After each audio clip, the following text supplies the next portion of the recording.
thankful you're deciding to watch this VoD. Welcome. If you tune into more VoDs, you probably know. Time to turn on stream or more on Discord. But hey, there we go. Let me just see. Get some random stuff out of the way. Whilst Twitch get everything started. This is why people usually have a starting soon screen. I just random through it. Hope you're all doing well.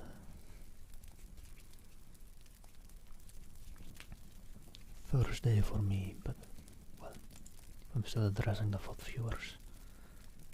Pretty good chance it's not Thursday for you. So it kind of depends, I suppose. Jumping back in to the War of the Worlds today.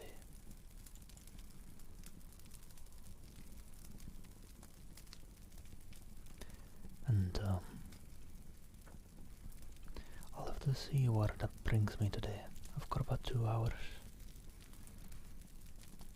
Starting now-ish.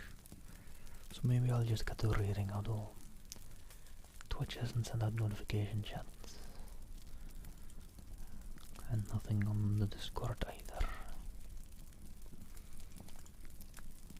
I usually try to at least wait for that and give it a little bit, couple of seconds or the likes, just to wait on the early birds. There's stream elements though, which I think should mean there also music should be sending out a message soon, and Twitch probably has sent out a notification. That usually all happens at around the same time, whether that's 2 minutes in or just 1 minute or more to watch the 5 minutes. Yeah, there we go. The Discord bot doing it as well. Alright.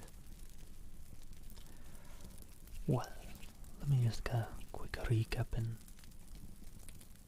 Just not too sure why if you're watching the VoD you may be watching because you're trying to get the whole book in. But let me do a quick recap anyways. If you're watching it in full episodes, you may like the recap. Just need to randomly think of a recap real quick. What's been happening? Well, early in the book, some missiles were shot from Mars down to Earth. And out of those missiles came weird Martian creatures, aliens, you could say. Or well, no, just aliens. You could also say aliens, and it should be right to say aliens. And we've kind of got into a battle with them. The main guy, I'm not too sure yet who, or well, we've never gotten a name, it's from a first person perspective. But the main guy fled back to a little village further up. And there they ended up fighting big warlike machines of these aliens. Which they were kind of starting to lose from, but I did manage to get one down. So that's something. And our main guy, our first person, or being the story told through, narrowly escaped these Martians. And just on the battlefield, they were quite close to him and were using their pew pew heat ray or whatever they have. It's mainly called the heat ray in the book. They're using that to incinerate basically everyone and everything that they've been encountering so far. So anyhow, without any further ado, That is 5 minutes in and I've got 2 hours. So let me jump off at chapter 13.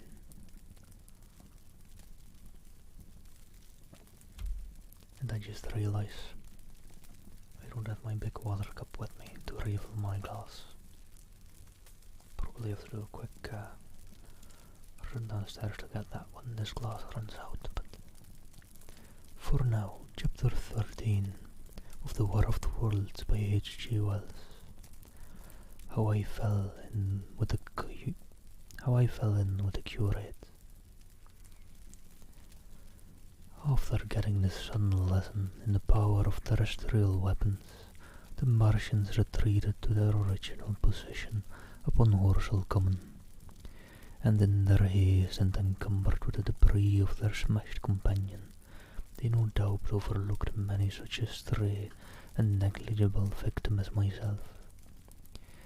Had they left their comrade and pushed on forthwith, there was nothing at that time between them and London but batteries of 12-pounder guns, and they would certainly have reached the capital in advance of the tidings of their approach. As sudden, dreadful, and destructive their advent would have been as the earthquake that destroyed Lisbon a century ago. It's an interesting bit of history. Apparently, an earthquake destroyed Lisbon in probably its early years. Never knew that, then again I'm not good on history. But they were in no hurry. Cylinder followed cylinder on its interplanetary flight. Every 24 hours brought them reinforcement, and meanwhile the military and naval authorities, now fully alive to the tremendous power of their antagonists, worked with furious energy. Every minute a fresh gun came into position until, before twilight, every copse, every row of suburban villas on the hilly slopes about Kingston and Richmond masked an expectant black muzzle, and through the charred and desolated area, perhaps 20 square miles altogether, that encircled the Martian encampment on Horsell Common, through charred and ruined villages, among the green trees, through the blackened and smoking arcades that had been but a day ago pine spinneys crawled into forward scouts with the heliographs that were presently to warn the gunners of the Martian approach. But the Martians now understood our command of artillery and the danger of human proximity, and not a man ventured within a mile of either cylinder, save at the price of his life. It would seem that these giants spent the earlier part of the afternoon in going to and fro, transferring everything from the second and third cylinders, the second in Hellstone golf links and the third at Perford, to their original pit in Horsell Common.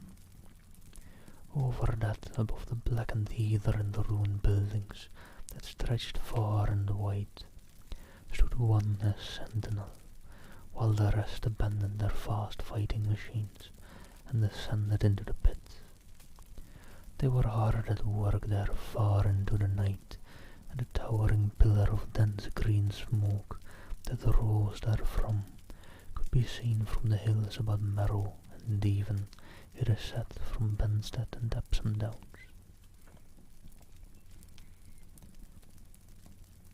Don't forget to stay hydrated.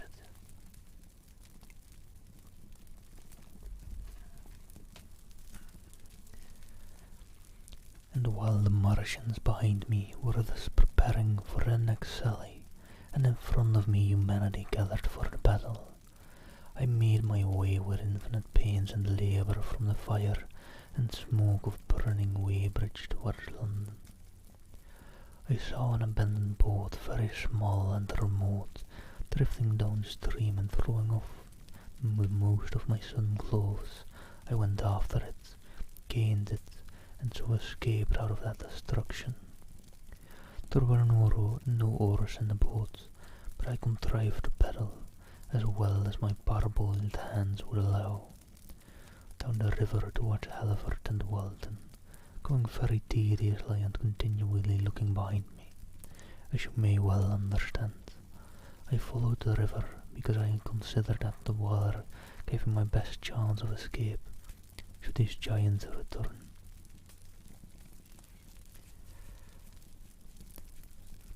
The hot water from the Martian's overthrow drifted downstream with me, so that for the best part of a mile I could see little of either bank. Once, however, I made out a string of black figures hurrying across the meadows from the direction of Weybridge. Halliford, it seemed, was deserted, and several of the houses facing the river were on fire. It was strange to see the place quite tranquil, quite desolate under the hot blue sky, with the smoke and little threads of flame going straight up into the heat of the afternoon. Never before had I seen houses burning without the accompaniment of an obstructive crowd. A little farther on the dry reeds of the bank were smoking and glowing, and the line of fire inland was marching steadily across a laid field of hay.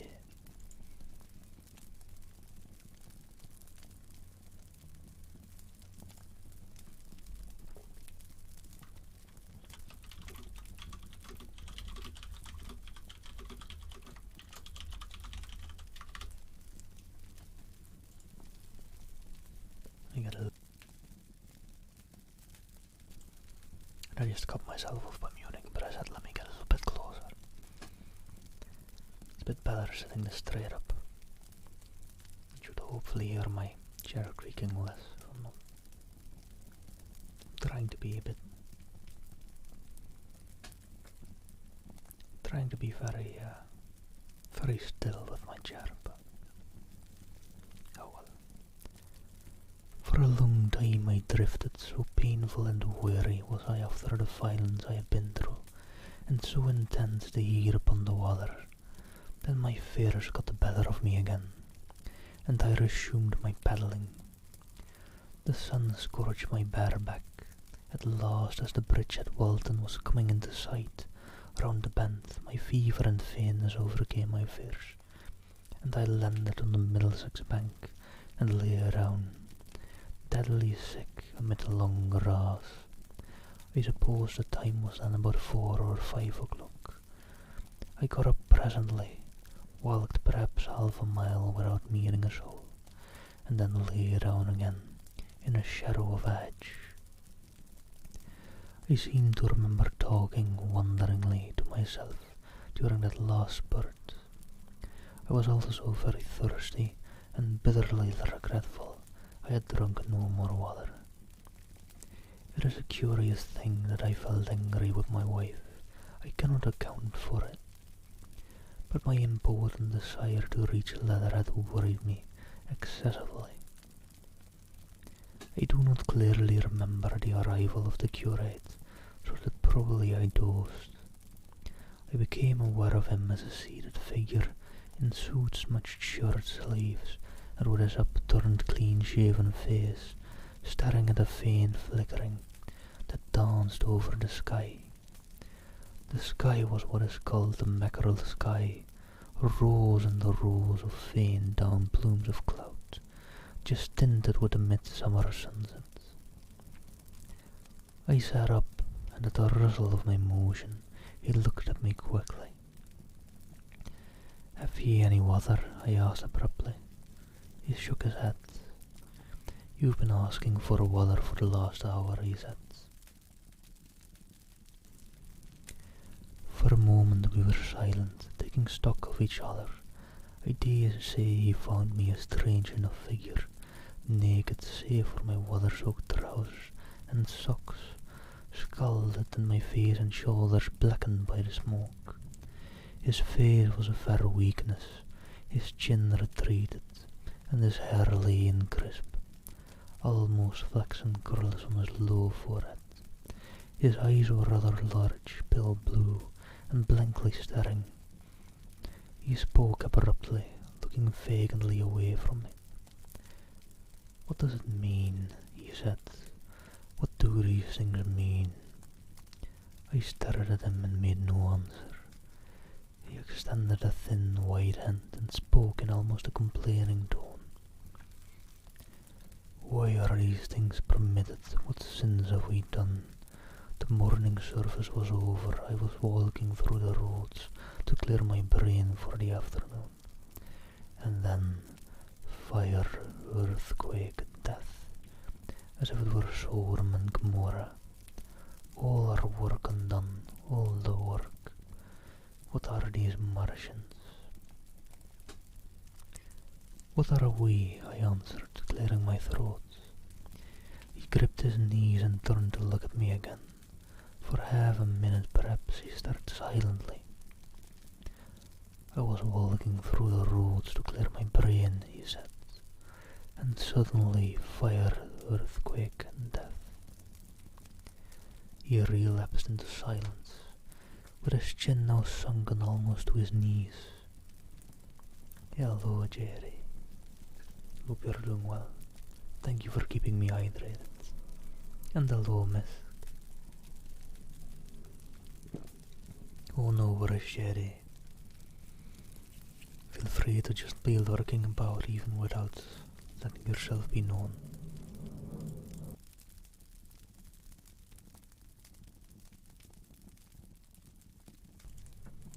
Sorry, some planes flying on by far away, I think. Their noise is reasonably loud. Might just not be loud enough for the mic, but it's very constant, kinda weird. And hello, Misk, by the way. Hope you're doing well as well.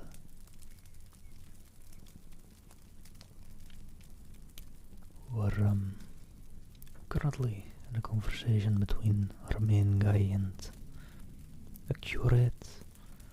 Let me actually quickly look that up. Kind of figured he was being a bit religious, a member of the clergy, engaged as assistant to a vicar, rector or parish priest. How's your audiobook doing, by the way, Misk?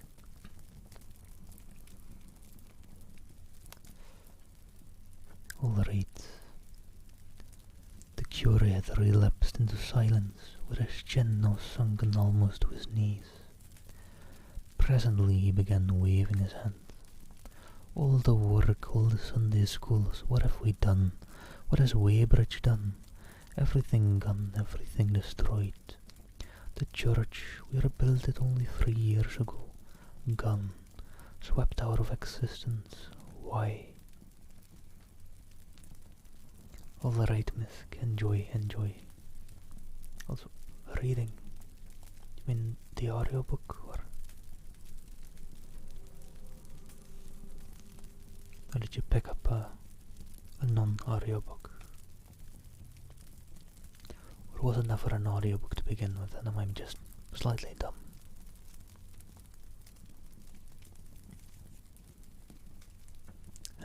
Reread.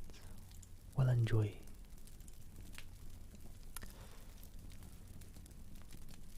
Another pause, and he broke out again like one demented. The smoke of our burning goeth up forever and ever, he shouted.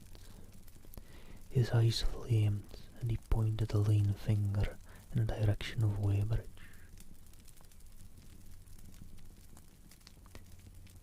It is still the audiobook. It is similar to reading, but I don't know. My memory got confused.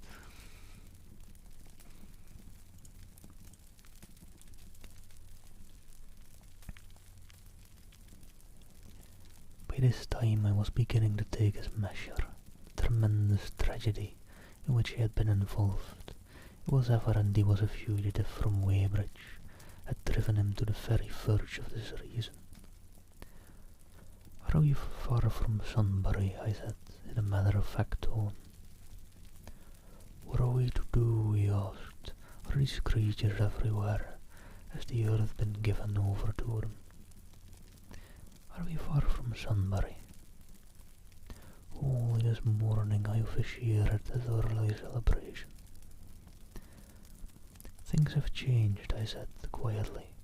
You must keep your head. There is still hope. Hope?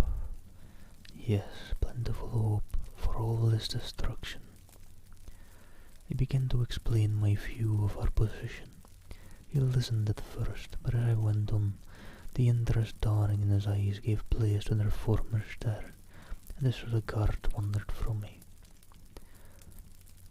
This must be the beginning of the end, he said, interrupting me.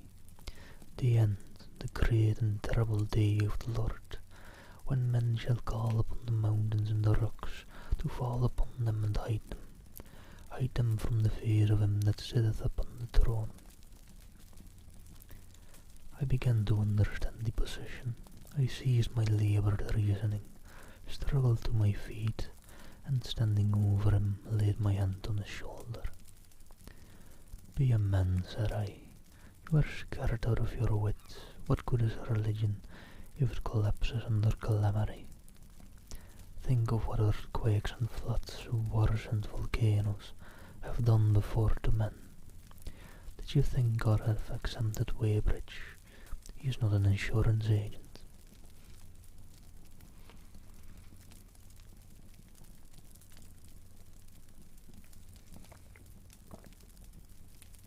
For a time he sat in blank silence. But how can we escape, he asked, suddenly. They are invulnerable, they are pitiless. Neither the one nor perhaps the other, I answered, and the mightier they are, the more sane and wary should we be. One of them was killed yonder not 3 hours ago. Killed, he said, staring about him. How can God's ministers be killed? You saw what happened, I proceeded to tell him. We have chanced to come in for the thick of it, said I, and that is all. What was that flicker in the sky, he asked abruptly. I told him it was the heliograph signalling, that it was the sign of human help and effort in the sky.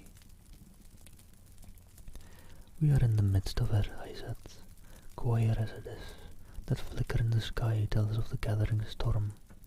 Yonder, I take it, are the Martians, and Londonward where the hills rise about Richmond and Kingston, the trees give cover, earthworks are being thrown up, and guns are being placed. Presently the Martians will be coming this way again. And even as I spoke, he sprang to his feet and stopped me by a gesture. Listen, he said. From beyond the low hills across the water came the dull resonance of distant guns and a remote weird crying. Then everything was still. A cockchafer came droning over the edge and past us.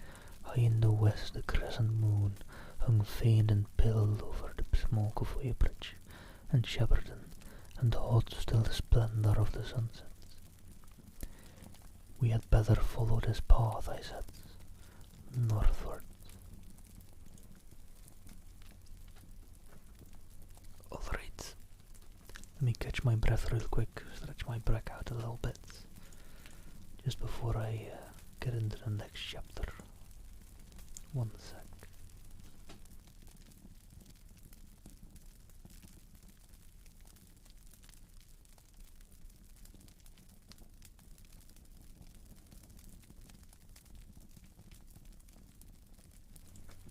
Alright, still catching my breath, but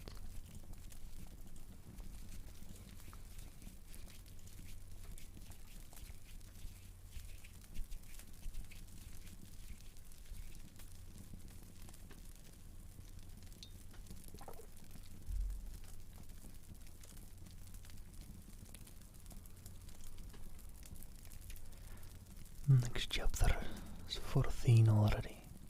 I think this first part of this book is getting to a close already, pretty quickly. Should be getting pretty close, I think. But there's 2 books apparently, at least in this.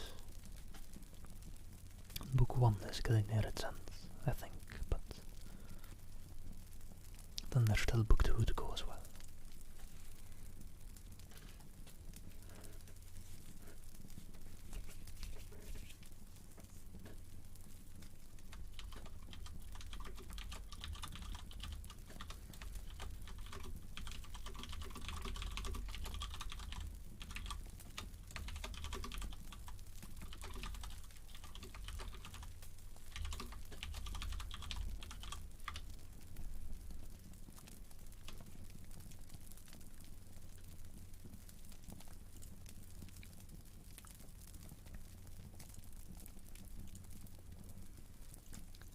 Alright, chapter 14 in London.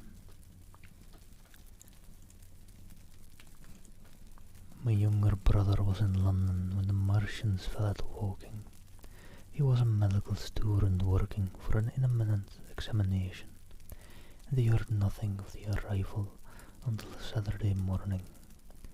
The morning papers on Saturday contained, in addition to lengthy special articles on the planet, Marathon life in the planets and so forth, a brief and vaguely worded telegram, all the more striking for its brevity.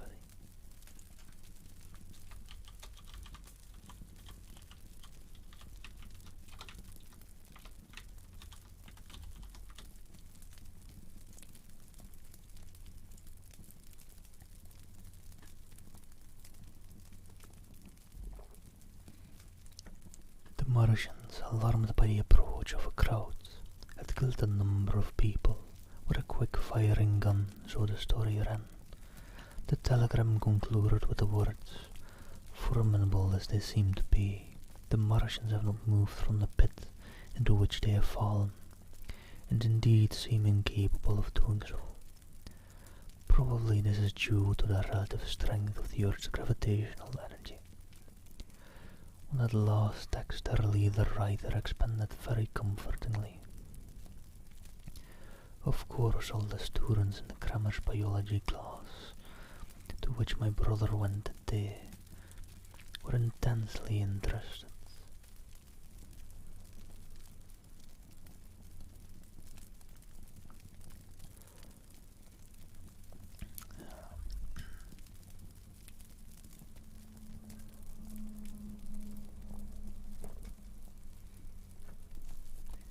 There were no signs of any unusual excitement in the streets. The afternoon papers puffed scraps of news under big headlines. They had nothing to tell beyond the movements of troops about the common, and the burning of the pine woods between Woking and Weybridge until 8. Then the St. James Gazette, in an extra special edition, announced the bare fact of the interruption of telegraphic communication. This was thought to be due to the falling of burning pine trees across the line. Nothing more of the fighting was known that night, the night of my drive to Leatherhead and back. Also, hello, Ravi boss. And you're quite right, the story of Markiplier has been over for a while. He died back in chapter 11. Poor lad.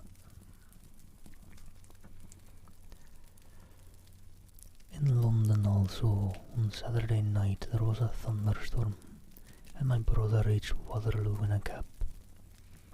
On the platform from which the midnight train usually starts, he learned, after some waiting, that an accident prevented trains from reaching Woking that night. The nature of the accident he could not ascertain, indeed. The railway authorities did not clearly know at that time. There was fairly little excitement in the station, as the officials, failing to realize that anything further than a breakdown between Byfleet and Woking Junction had occurred, were running the theatre trains which usually pass through Woking round by Virginia, Water or Guildford. They were busy making the necessary arrangements to alter the route of the Southampton and Portsmouth Sunday League excursions. A nocturnal newspaper reporter, mistaking my brother for the traffic manager, to whom he bears a slight resemblance, waylaid and tried to interview him. Few people, expecting the railway officials, connected the breakdown with the Martians.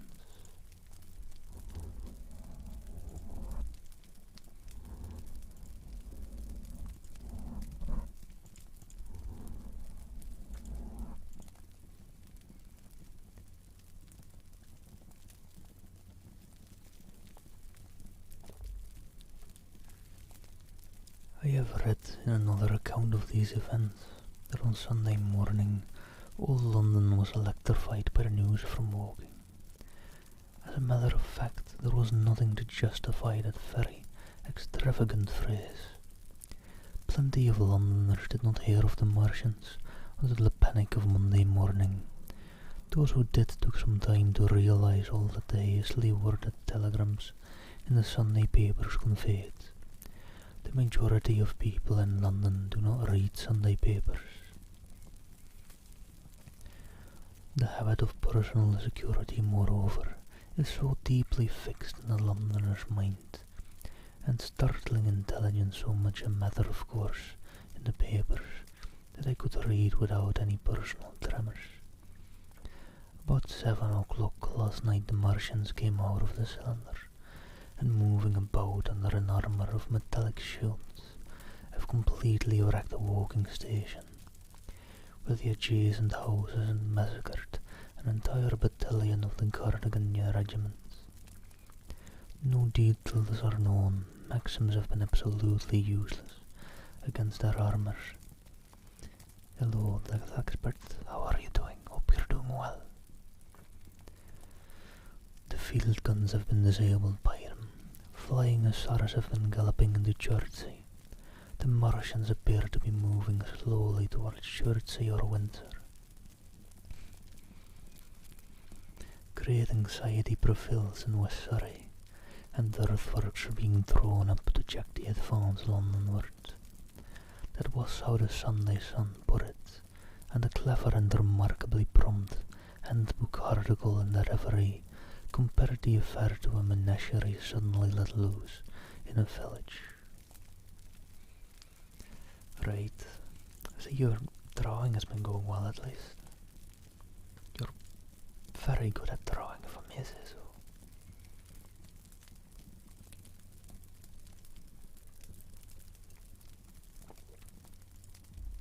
Well, I hope I can keep you from being bored for a bit. Although I kind of doubt it. I'm not an interesting person, nor is what I do usually that interesting. But I'll try. And since you just joined, if you don't know the War of the Worlds, there is an alien invasion going on. Some Martians have been slaughtering a decent part of England so far already. And they're probably looking to go towards London.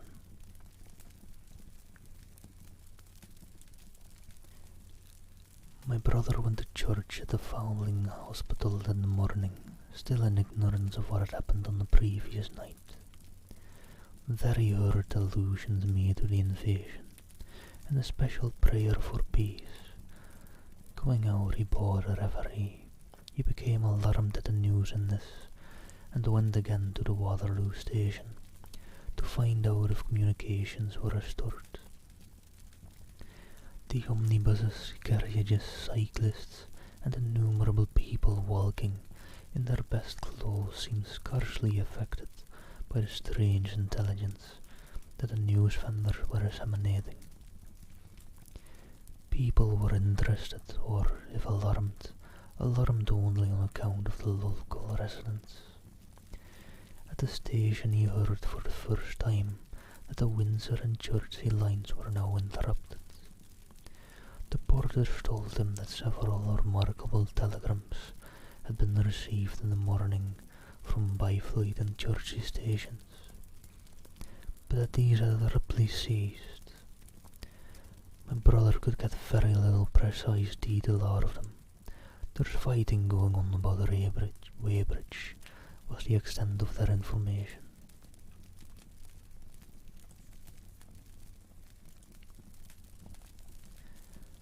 The train service was now very much disorganized. Quite a number of people who had been expecting friends from places in the southwestern network were standing about the station. One grey-haired old gentleman came and abused the southwestern company bitterly to my brother. At once showing up, he said, One or two trains came in from Richmond, Putney and Kingston, containing people who had gone out for a day's boating and found the locks closed, and a feeling of panic in the air.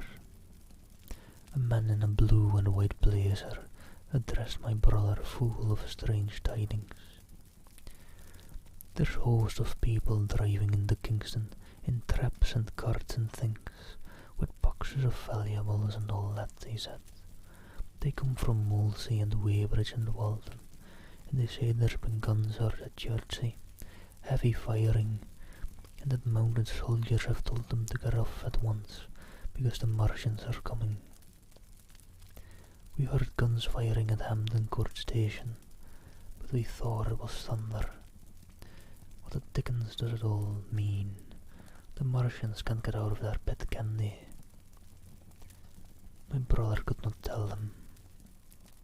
Afterwards he found that a vague feeling of alarm had spread to the clients of the Underground Railway, and that the Sunday excursionists began to return from all over the southwestern Lung Barns, Wimbledon, Richmond Park, Kew and so forth, at unnaturally early hours, but not a soul had anything more than a vague hearsay to tell of.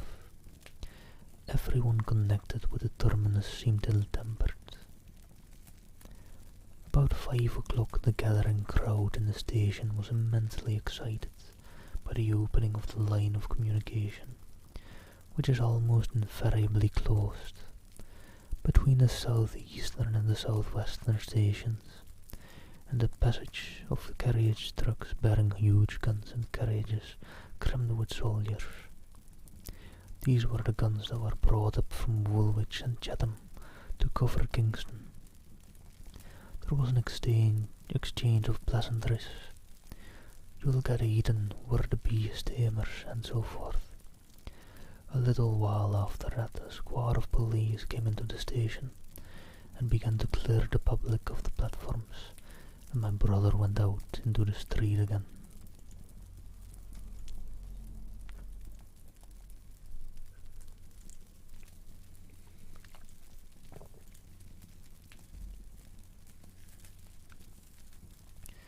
The church bells were ringing for evensong, and a square of Salvation Army lasses came singing down Waterloo Road. On the bridge a number of loafers were watching a curious brown scum that came drifting down the stream in patches. "Hello, Saint, hope you're doing well. How do you do? Sorry to hear about your stream a little earlier. Hope your internet gets fixed, or whatever's been going on."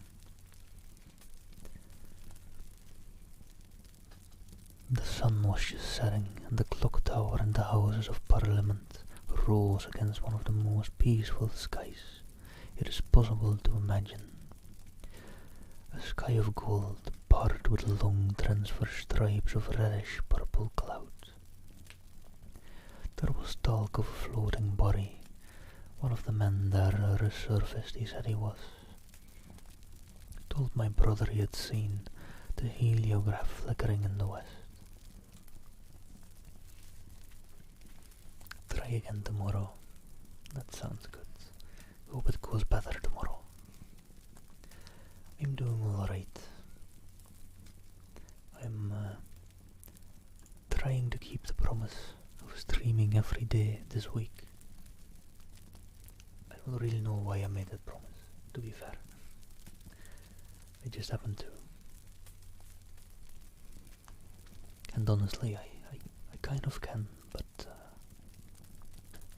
it does take some extra energy, I feel. So I've been going to bed a little bit earlier than I want to every now and then. I think I was talking to Ellie about that earlier today, or well, kind of yesterday, I suppose. And, well, let's just say I've kind of been sad that I've been missing some of the later things happening on my days. I've been having to leave streams about halfway through when I want to watch them fully through. But when you need sleep, and so be it, I suppose.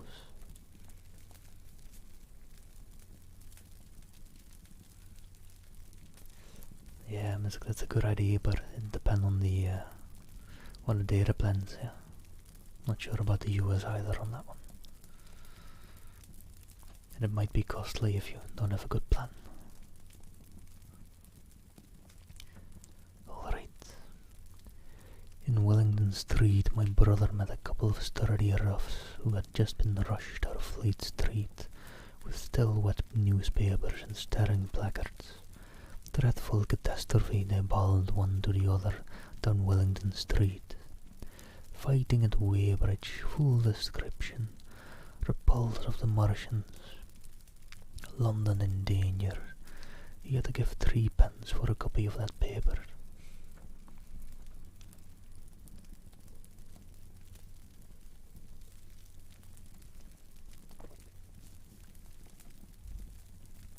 Oh, I know. I just want to be there because I love them all dearly. But, well, if stuff gets too late, stuff gets too late.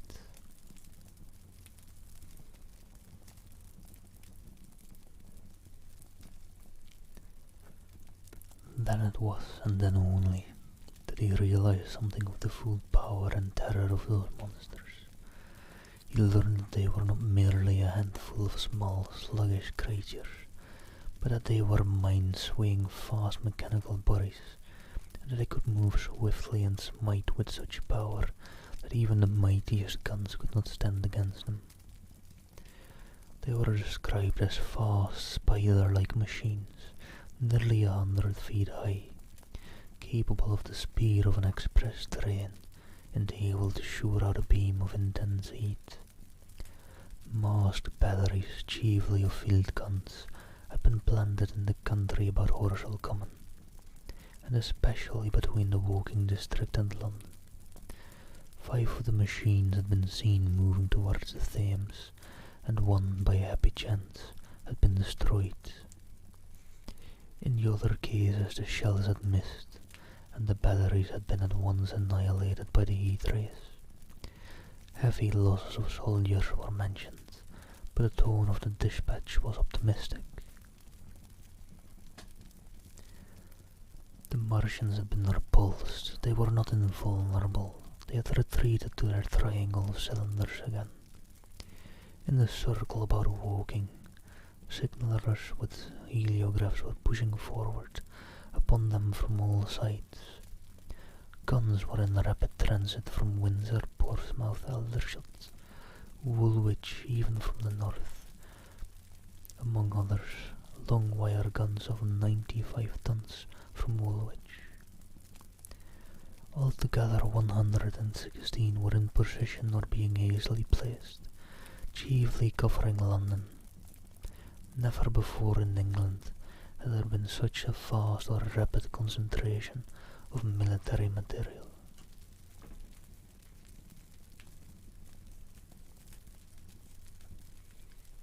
Or you could always just create a new testing account real quick, since if you want to test it out. But most mobile connections should be good enough for a little bit. Also, I was a bit dumb and didn't grab water before stream. So let me be right back real quick and grab some water. I'll turn the fire back up a little bit. There we go. And I'll be back in a sec.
Saints. You probably should try checking it out. But yeah, it's hard to control those kinds of things. It can always be a bit of a bother to your internet service provider, but no one really knows how much that'll help sometimes. Sometimes it'll just be like, oh, you had a complaint. Best throttle you down a little bit more. Alright, let me pour some water though.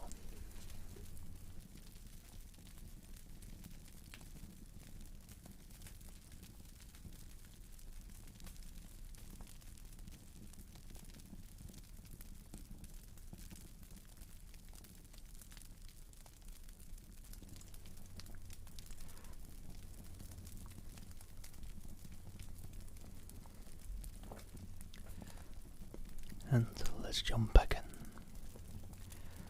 Any further cylinders that fell, it was hoped, could be destroyed at once by high explosives, which were being rapidly manufactured and distributed. No doubt that in the report the situation was of the strangest and gravest description, but the public was exhorted to avoid and discourage panic. No doubt the Martians were strange and terrible in the extreme, but at the outside there could not be more than 20 of them against our millions. Also, Saints, here, have a big virtual hug. Can't quite see it that well, but there you go. Just get in there. Come on. Just get a bit closer. Yeah, there you go. And it'll all be alright.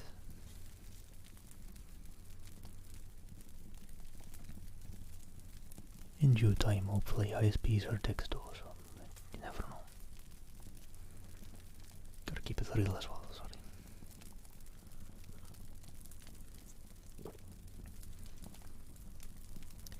The authorities had reason to suppose, from the size of the cylinders, that at the outside there could not be more than 5 in each cylinder, 15 altogether, and one at least was disposed of, perhaps more. The public would be fairly warned of the approach of danger, and elaborate measures were being taken for the protection of the people in the threatened southwestern suburbs. And so, with reiterated assurances of the safety of London and the ability of the authorities to cope with the difficulty, this quasi-proclamation was closed.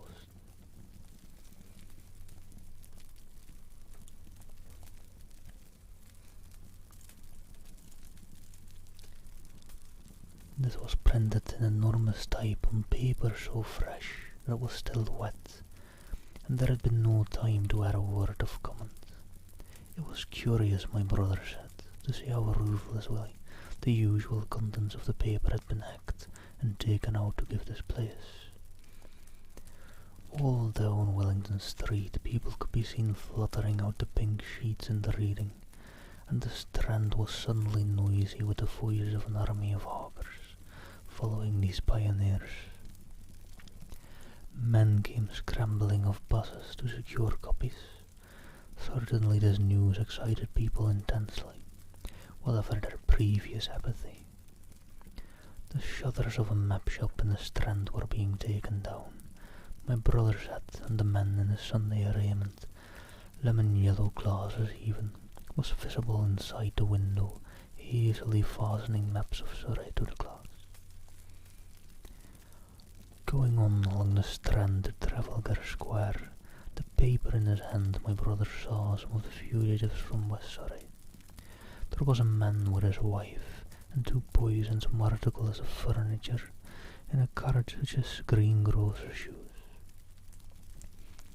He was driving from the direction of Westminster Bridge, and close behind him came a hay wagon with 5 or 6 respectable-looking people in it, and some boxes and bundles. The faces of these people were haggard, and their entire appearance contrasted conspicuously with the Sabbath best appearance of the people on the omnibuses. People in fashionable clothing peeped at them out of cabs. They stopped at the square as if undecided which way to take, and finally turned eastward along the Strand.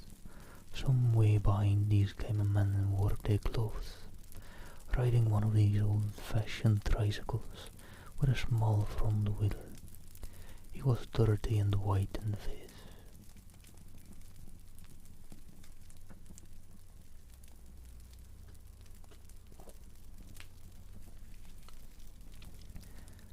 My brother turned down towards Victoria and met a number of such people.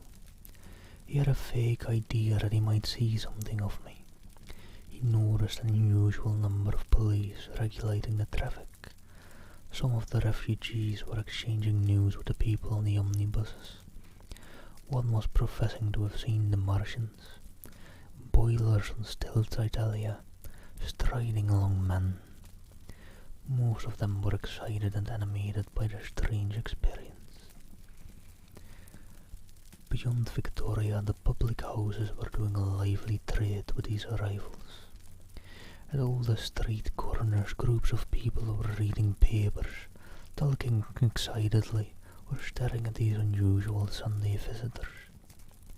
They seemed to increase as night drew on, until at last the roads, my brother said, were like Epsom High Street on a Derby day. My brother addressed several of these fugitives and got unsatisfactory answers from most. None of them could tell him any news of Woking except one man, who assured him that Woking had been entirely destroyed on the previous night. "I come from Byfleet," he said. "Men on a bicycle came through the place in the early morning, and ran from door to door warning us to come away. Then came soldiers.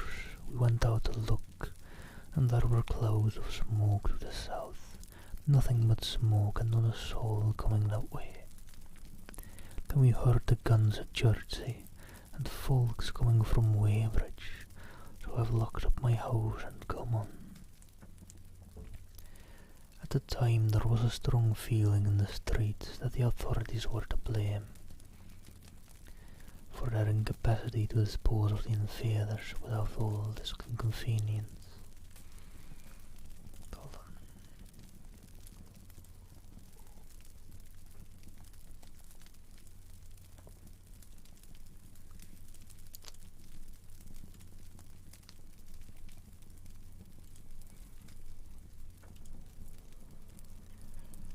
About 8 o'clock, a noise of heavy firing was distinctly audible all over the south of London.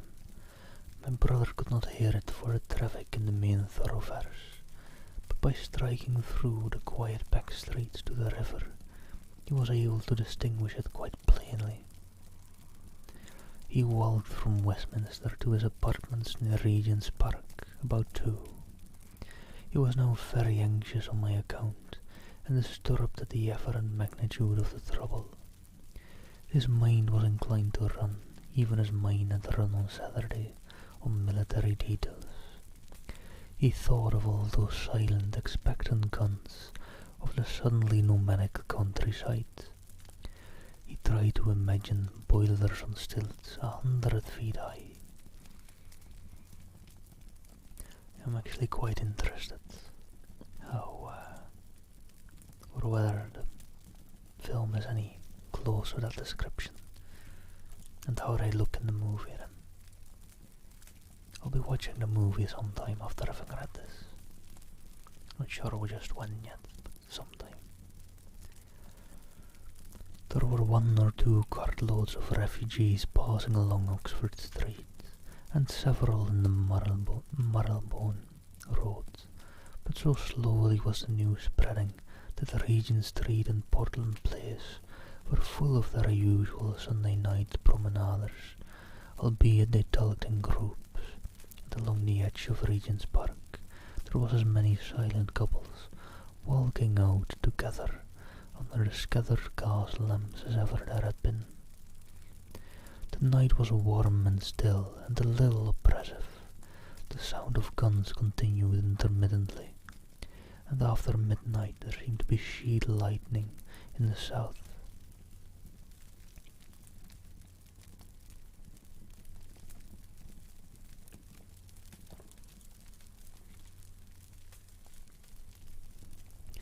He read and reread the paper, fearing the worst had happened to me. He was restless, and after supper prowled out again aimlessly. He returned and tried in vain to divert his attention to his examination notes.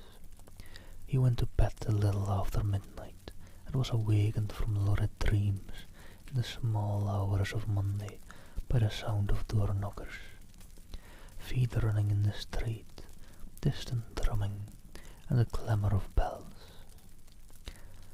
Red reflections danced on the ceiling. For a moment he lay astonished, wondering what day had come or the world gone mad. Then he jumped out of bed and ran to the window. His room was an attic, and as he thrust his head out, up and down the street over a dozen echoes to the noise of his window sash, and heads in every kind of night disarray appeared. Inquiries were being shouted. "They are coming," bawled a policeman, hammering at the door. "The Martians are coming," and hurried to the next door.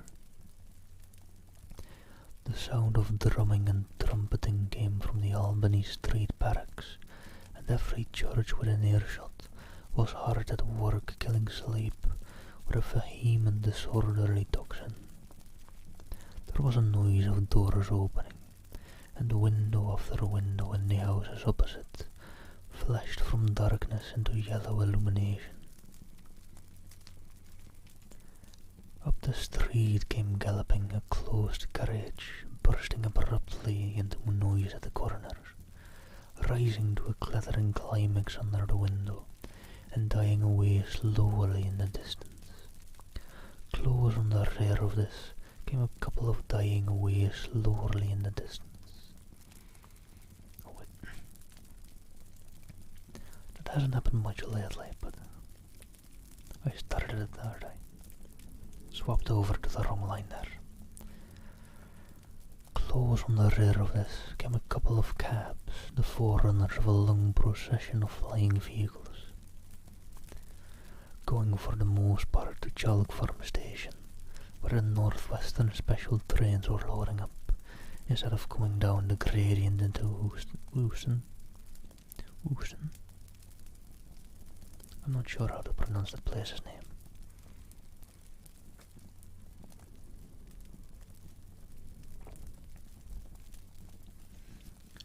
Also, good old books. Still thinking flying cars are in our near future. Not quite, not quite. Although I think even back then, a realist knew that flying is quite a difficult feat. Although I suppose they would probably have taken an airplane for it as well enough. When they've had airplanes, I don't know.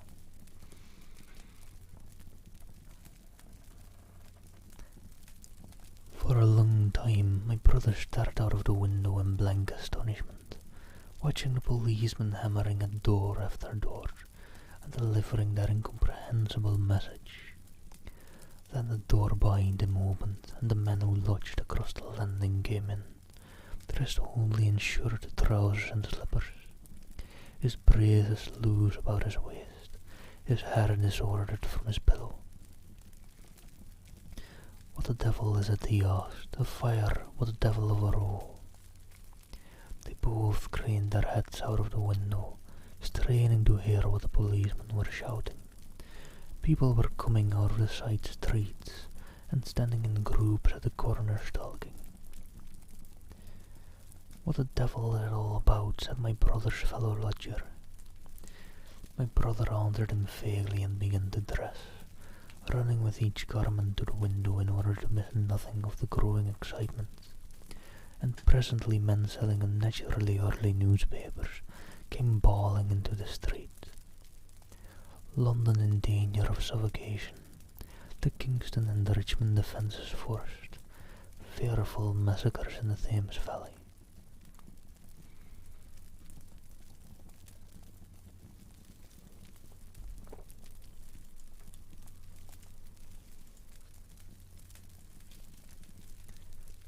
And all about him, in the rooms below, in the houses on each side, and across the road, and behind in the park terraces, and in the 100 other streets of that part of Marylebone, and the Westbourne Park district, and St. Pancras, and westward, and northward in Kilburn, and St. John's Wood, and Hampstead, and eastward in Shoreditch, and Highbury, and Haggerston, and Hoxton, and indeed through all the fastness of London, from Ealing to Eastham.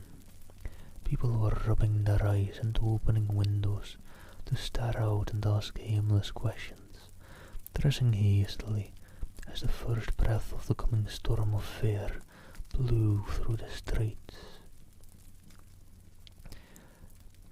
It was the dawn of the Great Panic. London, which had gone to bed on Sunday night oblivious and inert, was awakened in the small hours of Monday morning to a vivid sense of danger. Unable from his window to learn what was happening, my brother went down and out into the street, just as the sky between the parapets of the houses grew pink with the early dawn. The flying people on foot and in vehicles grew more numerous every moment. Black smoke, he heard people crying, and again black smoke. The contagion of such a unanimous fear was inevitable. As my brother hesitated on the doorstep, he saw another news vendor approaching, and got a paper forthwith. The man was running away with the rest, and selling his papers for a shilling each as he ran. A grotesque mingling of profit and panic. Well, it's the three golden P's: profit, panic, and papers. So all is fair in love and Martian war, I suppose. And from this paper my brother read that catastrophic dispatch of the Commander-in-Chief. The Martians are able to discharge enormous clouds of black and poisonous vapor by means of rockets. They've smothered our batteries, destroyed Richmond, Kingston and Wimbledon. They're advancing slowly towards London, destroying everything on the way. It is impossible to stop them. There is no safety from the black smoke, but an instant flight. Hello again, Jer-Henning. Hope you're doing well. How's your day going so far?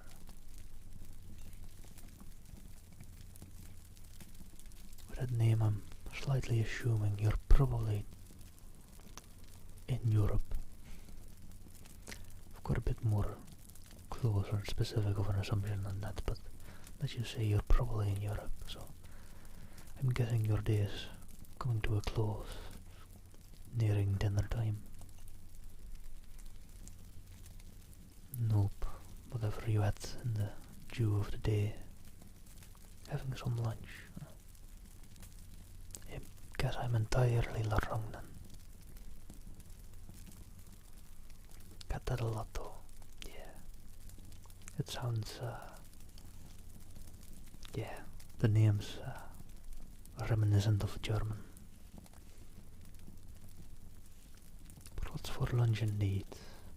Miss Kist isn't hearing me, he's listening to an audiobook, I think. But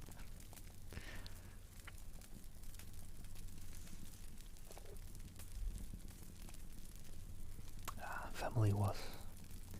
Suppose you get that a lot with people from the US. It's a big amalgamation of different cultures and the likes, and different surnames, different names even. So you get that a lot, I suppose. And to be honest, my last name is German as well, but I'm from the Netherlands. So.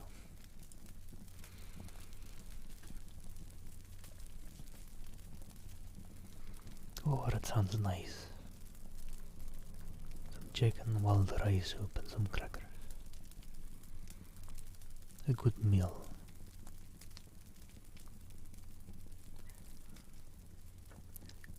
Right. That was all, but it was enough. The whole population of the great 6 million city was stirring, slipping or running. Presently it would be pouring en masse northward. Black smoke, the voices cried, fire. The bells of the neighbouring church made a jangling tumult. A cart carelessly driven smashed amid shrieks and curses against the water threw up the street. Sickly yellow lights went to and fro in the houses, and some of the passing cabs flaunted on extinguished lamps, and overhead the dawn was growing brighter, clear and steady and calm.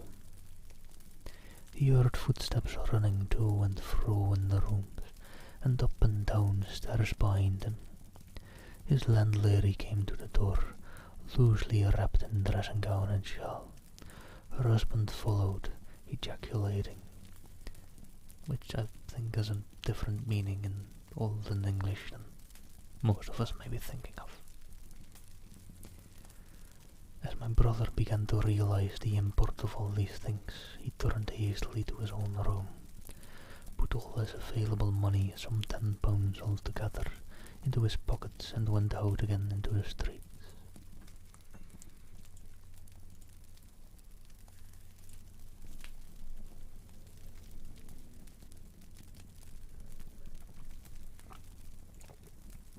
Alright.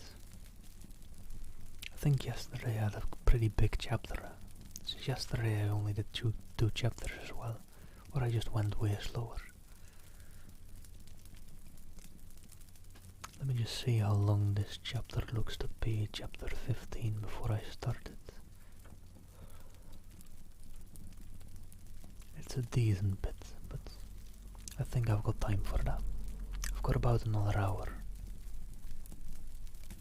And I'll fill whatever time I have left with just some random stuff, maybe some tarot card stuff. Whatever fancies me. Random rants. Random raunchy rambles with Matt. Also possibly. Anyhow, chapter 15. What had happened in Surrey. It was while the curate had sat and talked so wildly to me under the hedge in the flat meadows near Halliford, and while my brother was watching the fugitive stream over Westminster Bridge, that the Martians had resumed the offence. So far as one can ascertain from the conflicting accounts that have been put forth, the majority of them remained busied with preparation in the Horsell pit until 9 that night, hurrying on some operation that disengaged huge volumes of green smoke. But 3 certainly came out about 8 o'clock, and advancing slowly and cautiously, made their way through Byfleet and Perford towards the Ripley and the Weybridge, and so came in sight of the expectant batteries against the setting sun.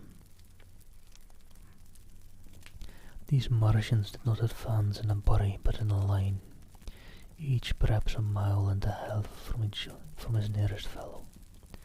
They communicated with one another by means of siren-like howls, running up and down the scale from one note to another. It was this howling and firing of the guns at Ripley and St. George's Hill that we had heard at Upper Halliford. The Ripley gunners and seasoned artillery volunteers, who ought never to have been placed in such a position, fired one wild, premature, ineffectual volley, and bolted on horse and foot through the deserted village, while the Martian, without using his heat ray, walked serenely over their guns, stepped gingerly among them, passed in front of them, and so came unexpectedly upon the guns in Painshill Park, which he destroyed.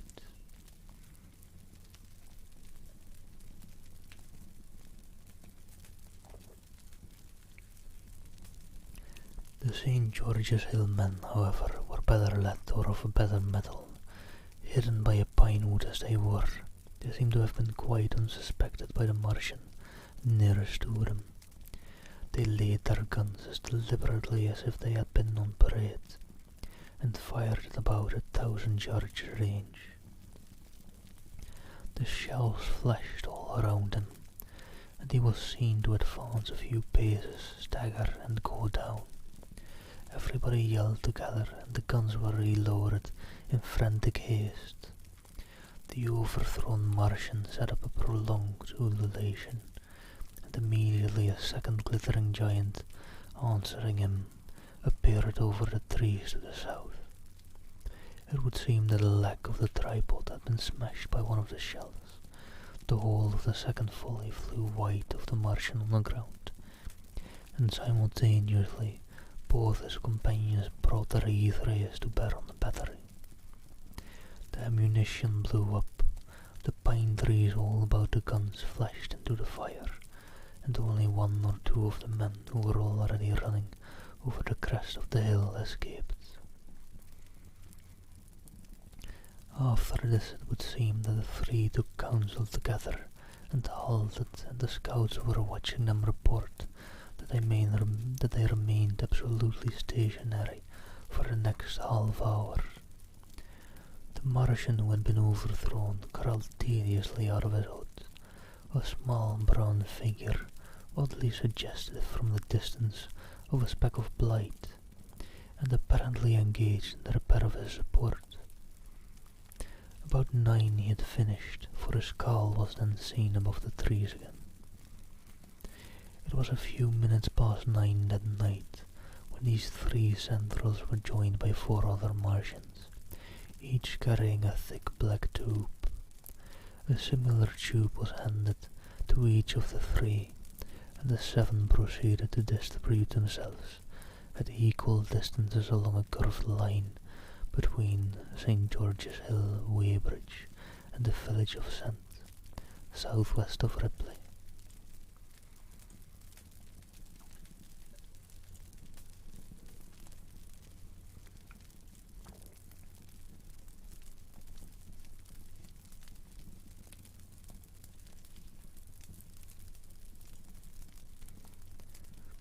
A dozen rockets sprang out of the hills before them so soon as they began to move, and warned the waiting batteries about Ditton and Asher. At the same time 4 of their fighting machines, similarly armed with tubes, crossed the river, and 2 of them, black against the western sky, came into sight of myself and the curate as we hurried wearily and painfully along the road that runs northward out of Halliford. They moved, as it seemed to us, upon a cloud, for a milky mist covered the fields and rose to a third of their height. At this sight the curate cried faintly in his throat and began running, but I know it was no good running from a Martian, and I turned aside and crawled through dewy nettles and brambles into the broad ditch by the side of the road. He looked back, saw what I was doing, and turned to join me. The 2 halted, the nearer to us standing and facing Sunbury, the remoter being a grey indistinctness towards the evening star. Away towards Thames. The occasional howling of the Martians had ceased. They took up their positions in a huge crescent about their cylinders in absolute silence. It was a crescent with 12 miles between its horns. Never since the devising of gunpowder was the beginning of a battle so still. To us and to an observer about Ripley, it would have had precisely the same effect. The Martian seemed in solitary possession of the darkling night, lit only as it was by the slender moon, the stars, the afterglow of the daylight, and the ruddy glare from St. George's Hill and the woods of Painshill.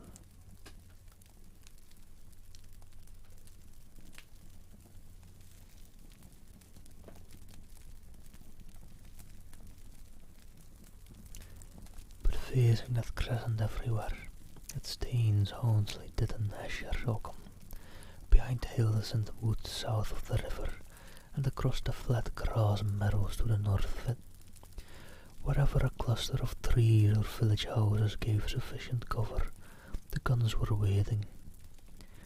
The signal rockets burst and rained their sparks through the night and vanished, and the spirit of all those watching batteries rose to a tense expectation. The Martians had but to advance into the line of fire, and instantly those motionless black forms of men, those guns glittering so darkly in the early night, would explode into a thunderous fury of battle. No doubt the thought that was uppermost in 1,000 of those vigilant minds, even as it was uppermost in mine, was the riddle: how much they understood of us. Did they grasp that we and our millions were organized, disciplined, working together? Or did they interpret our spurts of fire, the sudden stinging of our shells, our steady investment of their encampment, as we shoot the furious unanimity of onslaught and the disturbed hive of peace? Did they dream they might exterminate us? At that time no one knew what food they needed. 100 such questions struggled together in my mind as I watched that vast sentinel shape, and in the back of my mind was the sense of all the huge unknown and hidden forces Londonward. Had they prepared pitfalls? Were the powder mills at Hounslow ready as a snare? Would the Londoners have the heart and courage to make a greater Moscow of their mighty province of houses? Then after an interminable time, as it seemed to us, crouching and peering through the hedge, came a sound like the distant concussion of a gun. Another nearer and then another, and then the Martian beside us raised his tube on high and discharged it gunwise with a heavy report that made the ground heave.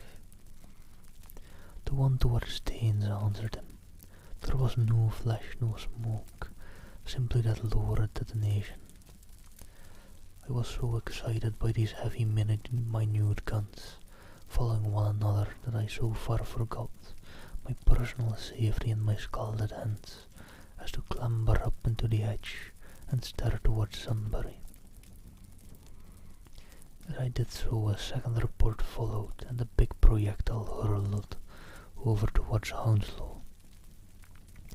I expected at least to see a smoke or fire, or some such evidence of its work, but all I saw was the deep blue sky above, with one solitary star, and the wide mist spreading wide and low beneath. And there had been no crash, no answering explosion. The silence was restored. The minute lengthened to 3.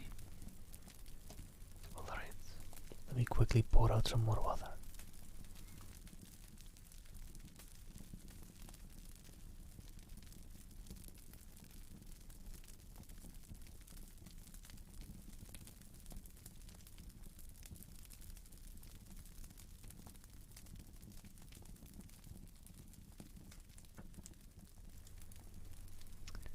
My lips are getting quite dry.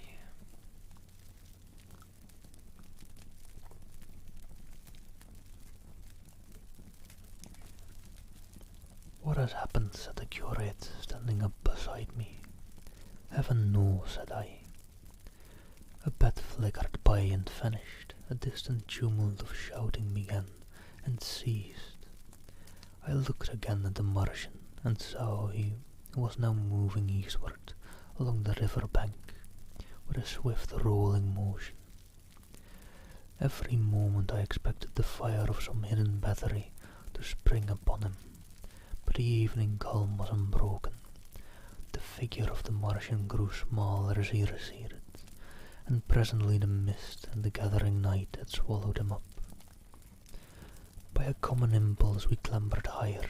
Towards Sunbury was a dark appearance, as though a conical hill had suddenly come into being there, hiding our view of the farther country, and then remoter across the river over Walton we saw another such summit. These hill-like forms grew lower and broader even as we stared.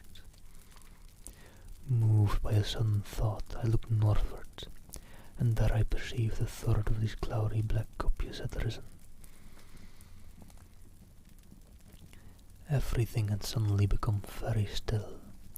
Far away to the southeast, marking the quiet, we heard the Martians hooting to one another, and then the air quivered again with a distant thud of their guns, but the earthly artillery made no reply.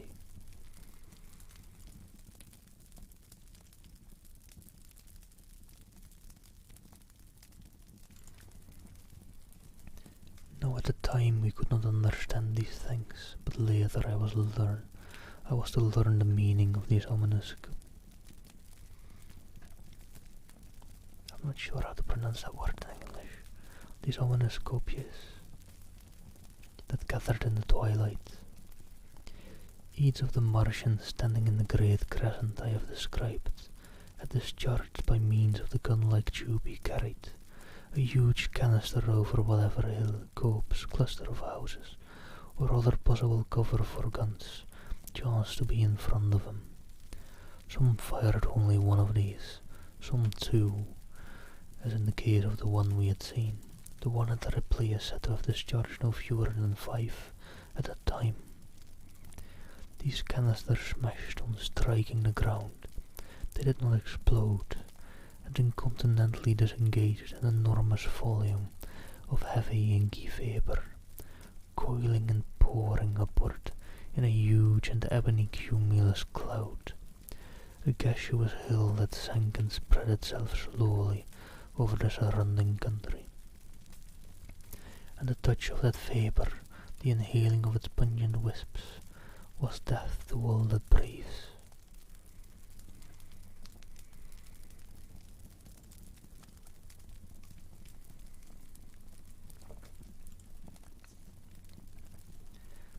It was heavy, this vapour, heavier than the densest smoke, so that after the first tumultuous uprush and outflow of its impact, it sank down through the air and poured over the ground in a manner rather liquid than gaseous, abandoning the hills and streaming into the valleys and ditches and water courses, even as I have heard the carbonic acid gas that pours from volcanic clefts is wont to do.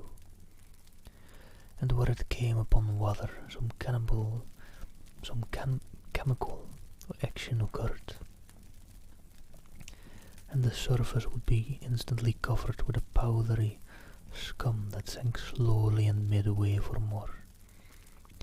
The scum was absolutely insoluble, and is a strange thing, seeing the instant effect of the gas, that one could drink without hurt the water from which it had been strained. The vapour did not diffuse as a true gas would do. It hung together in banks, flowing sluggishly down the slope of the land and driving reluctantly before the wind. And very slowly it combined with the mist and moisture of the air, and sank to the earth in the form of dust. Save that an unknown element giving a group of 4 lines in the blue of the spectrum is concerned, we are still entirely ignorant of the nature of this substance. Once the tumultuous upheaval of its dispersion was over, the black smoke clung so closely to the ground, even before its precipitation, that 50 feet up in the air, on the roofs and upper stories of high houses, and on great trees, there was a chance of escaping its poison altogether, as was proved even that night at Street Cobham and Didden. The man who escaped at the former place tells a wonderful story of strangeness of its coiling flow, and how he looked down from the church spire and saw the houses of the village rising like ghosts out of its inky nothingness. For a day and a half he remained there, weary, starving and sun-scorched. The earth under the blue sky and against the prospect of the distant hills, a velvet black expanse, with red roofs, green trees, and later black-filled shrubs and gates, barns, outhouses and walls, rising here and there into the sunlight. But that was its street Cobham, where the black vapour was allowed to remain until it sank of its own accord into the ground. As a rule, the Martians, when it had served its purpose, cleared the air of it again by wading into it and directing a jet of steam upon it. This they did with the vapour banks near us, as we saw in the starlight from the window of the deserted house at Upper Halliford, whither we had returned. From there we could see the searchlights on Richmond Hill and Kingston Hill going to and fro, and about 11 the windows rattled, and we heard the sound of the huge siege guns that had been put up in position there. These continued intermittently for the space of a quarter of an hour, sending chance shots at the invisible Martians at Hampton and Ditton, and then the pale beams of the electrical light vanished and were replaced by a bridal red glow. Hello, Sailor Wolf. I'm doing good. How are you doing? Hope your day has been going well.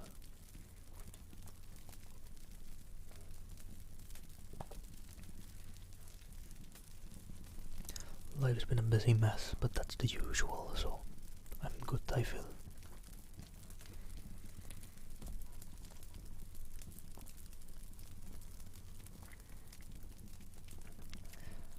And then the fourth cylinder fell, a brilliant green meteor, as I learned afterwards, in Bushy Park before the guns on the Richmond and Kingston line of hills began. There was a fitful cannonade far away in the west, due, I believe, to guns being fired haphazard before the black vapour could overwhelm the gunners. So setting about it as methodically as men might smoke out a wasp nest, the Martians spread the strange stifling vapour over the landward country. The horns of the crescent slowly moved apart, until at last they formed a line from Henwell to Combe and Mull. All night through the destructive tube advanced. Never once, after the Martian at St. George's Hill was brought down, did I give the artillery the ghost of a chance against them.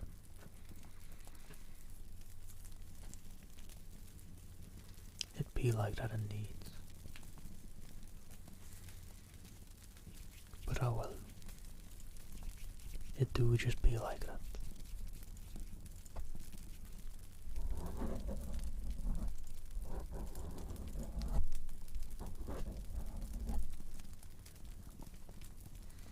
And my back's been a bit of a pain in the back lately, but not too bad yet. It may be because I've been streaming a decent bit lately, sitting forward a little bit. I think my posture is kind of alright in this position, but it's hurting a bit nonetheless.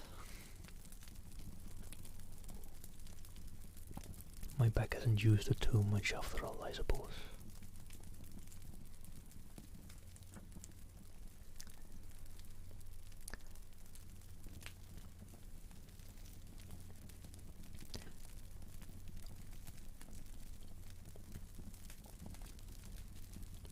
See, wherever there was a possibility of guns being laid for them unseen, a fresh canister of the black vapour was discharged, and where the guns were openly displayed, the E3 was brought to bear.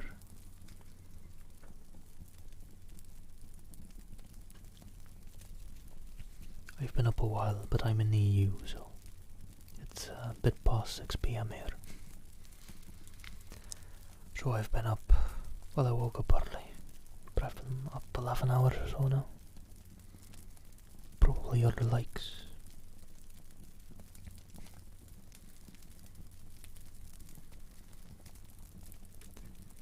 Yeah, it's probably a good idea to get to sleep when it's 2 AM. Probably. I have a problem with that myself as well, but if you can, you probably should.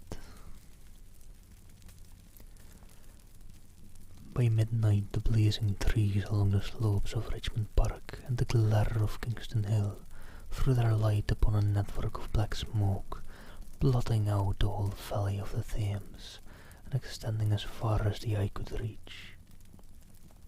And through this 2 Martians slowly waded, and through their hissing stream jets, this way and that.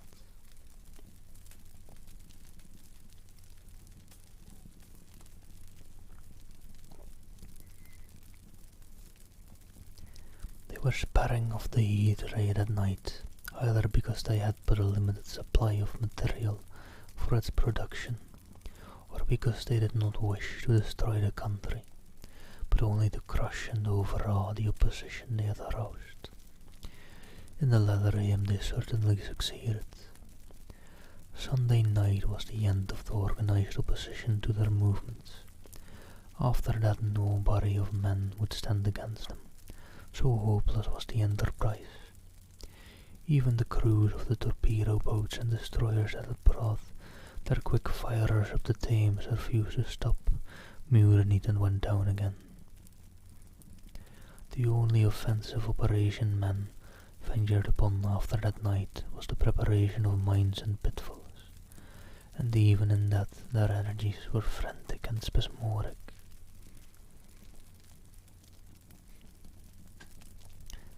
One is to imagine as well as one may the fate of these batteries towards Esher, waiting so tensely in the twilight. Survivors there were none. One may picture the orderly expectation, the officers alert and watchful, the gunners ready, the ammunition piled to hand, the limber gunners with their horses and wagons, the groups of civilian spectators standing as near as they were permitted, the evening stillness, the ambulances and hospital tents, with the burned and wounded from Weybridge, then the dull resonance of the shots the Martians fired, and the clumsy projectile whirling over the trees and houses and smashing amid the neighbouring fields.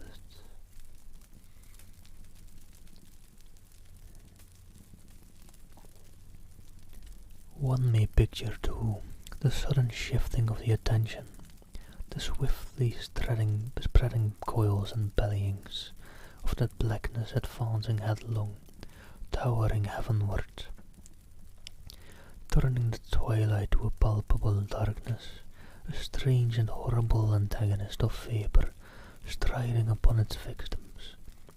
Men and horses near it seen dimly, running, shrieking, falling headlong, shouts of dismay, the guns suddenly abandoned, men choking and writhing on the ground, and the swift broadening out of the opaque cone of smoke. And then night and extinction, nothing but a silent mass of impenetrable vapour hiding its dead. Before dawn the black vapour was pouring through the streets of Richmond, and the disintegrating organism of government was, with a last expiring effort, rousing the population of London to the necessity of flight. And all right. That'll be chapter 15. And I undoubtedly don't have time for chapter 16 today. Chapter 16 is a big boy as well. But as I made the slight oral promise yesterday, I'ma try streaming in between work and my evening things every day this week. So whilst I'll now just go into a bit of ranting and just chilling, I'll be back to reading chapter 16 tomorrow. Let me just see and grab the tarot cards that I've got. I'm from the Netherlands, but if you're looking for people with a similar accent, I don't think you'll find it there. My accent is not from any particular location. Hello, Ghostock. Well, all the FUDs should be saved for 30 days at least, I think. Maybe a bit more. I don't know how long FUDs stay around. Also, hey Alexia, hope you're doing well as well. But yeah, I'm from the Netherlands, although my accent just kind of got created. And I guess I'll tell this tale once more. I like telling it anyways. My accent just kind of got created by the way I learned English, I think. I just learned English from the internet. Just different content creators from around the world. And online games and the likes, I think, but just that about. So, I don't know, my accent is a bit of a mishmash and a bish bash bosh of a big ton of different accents. And it's kind of interesting. Some people I've heard say it's reminiscent of Scottish, some say Irish, I've heard some people say British. And I'll just say, I have no clue. It's an accent that can't quite be placed. And well, that'll have to do. Yeah, exactly. Sometimes your accent just does what your accent wants to do. Oh, you're from Texas as well, Ghost Duck. I maybe could have known that, but I didn't know it yet. Knowing my memory, I'll probably forget as well. I'm terribly sorry, but quick disclaimer there. It'll probably be forgotten.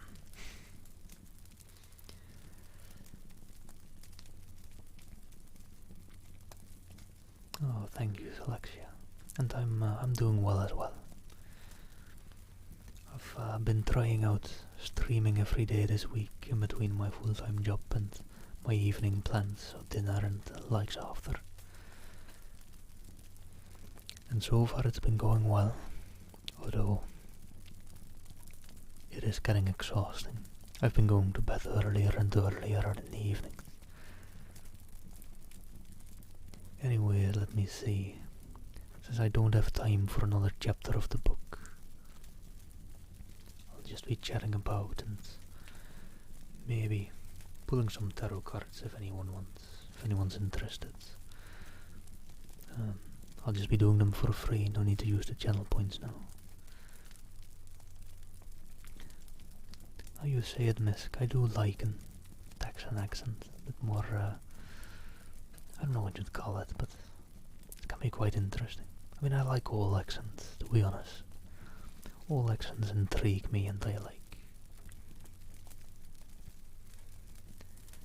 But yeah, I'll, if anyone wants, just name either a number or from the bottom or top, or just say a random card will do, and I'll do a single card reading.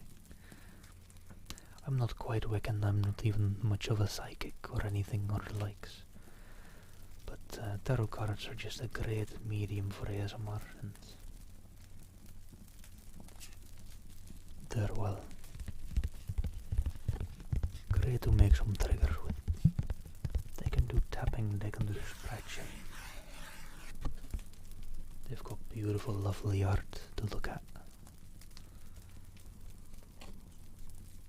And just like I feel ASMR, tarot cards give, well, they usually give advice, or they try to give advice. So, I feel like that quite connects to ASMR.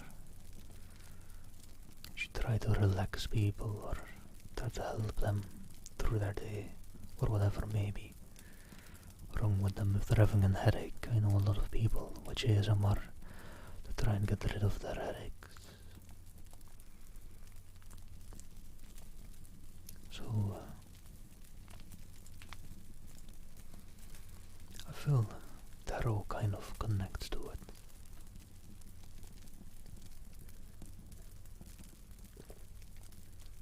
And yeah, Ghost Talk, I dig all different kinds of accents. I love them all, to be honest. They all intrigue me.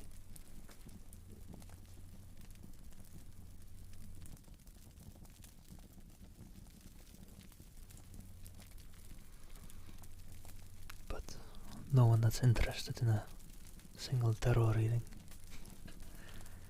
I could just pull a random card for myself. See how that goes. Maybe I'll just do that first. Let you all know that I won't be pulling the death card all that often. And even if I do, it's not that grave. It just gives you some advice. We'll have one ghost talk. Well, alright. Would you, I want Alexia too. You were first, so. Do you want a random card or a specific number from the bottom or top after I get done with this terrible, horrible shuffling? I call it my own shuffling. I'm glad it's off screen. You can probably hear me very slowly handling the cards. But yeah, it's not a good shuffle.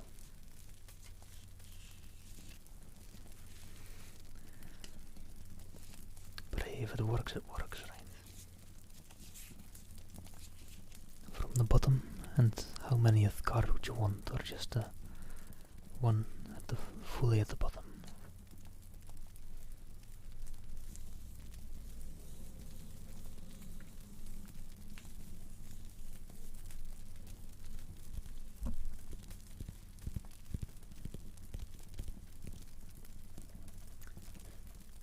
Hello CBL3 Kit, thank you for the follow. How do you do?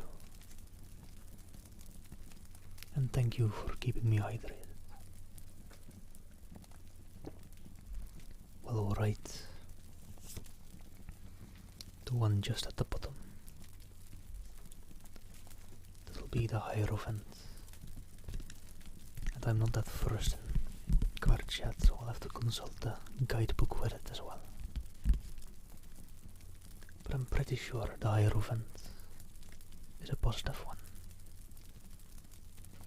Or at least not a too negative one.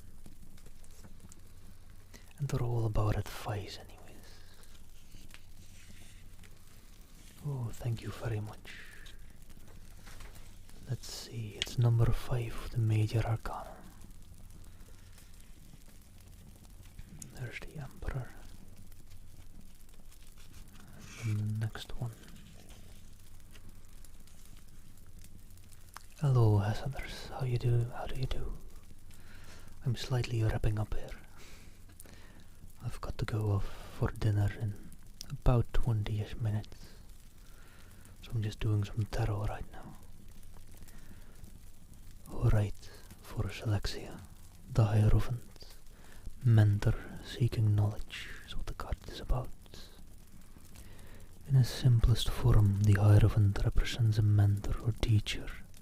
This card signifies a hunger for knowledge, whether it is in the practical or the spiritual realm. You've come as far as you can on your own. Now it's time to deepen your practice. Don't hesitate, join a class, go to a workshop. Don't be afraid of new experiences. A new ceremony or ritual may prove to be both comforting and rewarding. Open your heart and your teacher will soon appear. So yeah, it's mainly or very often a quite general advice. So that advice kind of sounds like it's interesting, it's spot on. But yeah, it sounds like if you're stuck, just trying to interpret it a little bit as well of my own. But if you're like stuck with learning something for a bit, or you've kind of hit your own capacity for now without any other help from someone else, it's time to look for a teacher to guide you, for a mentor. Also, Ghost Dog, you also wanted one. Did you want a random one as well, or a random one, or a specific one?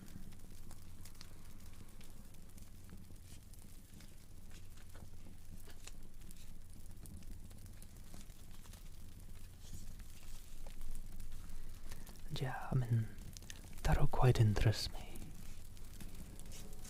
It's whatever you interpret it as. That's why the advice is often a bit vague, but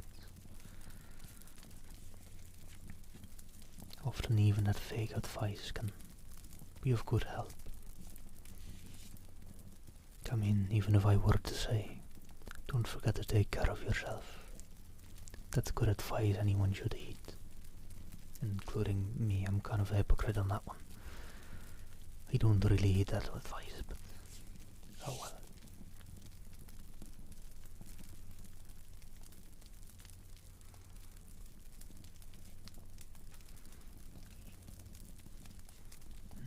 I don't know if Ghost Dog is still around or lurking about.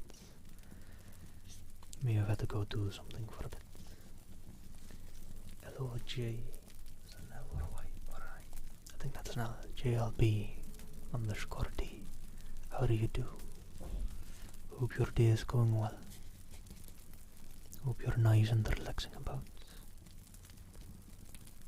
Is there someone else who wanted a single card tarot reading? Or shall I just do a quick random one for myself?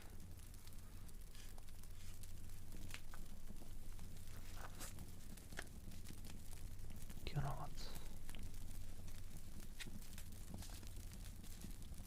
Must I wait on a bit of an answer on that one?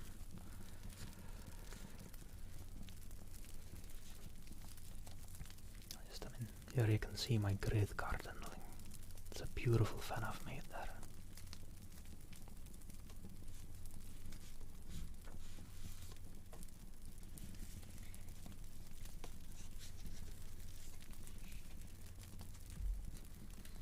Oh, well, hello there. That's the High Priestess. I actually pulled that card for someone a bit ago. Yesterday, I think.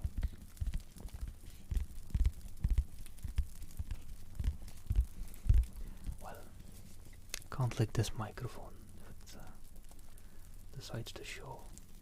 It decides to show every now and then if I get close to it. Don't want. I can show the background though.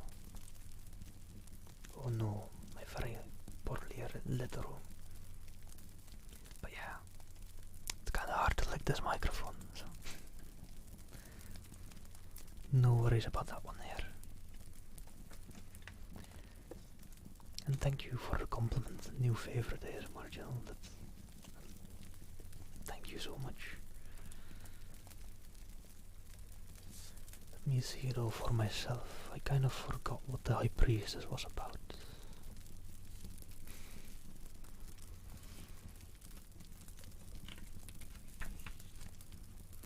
Alright, Misk. Have a great night. Sleep well.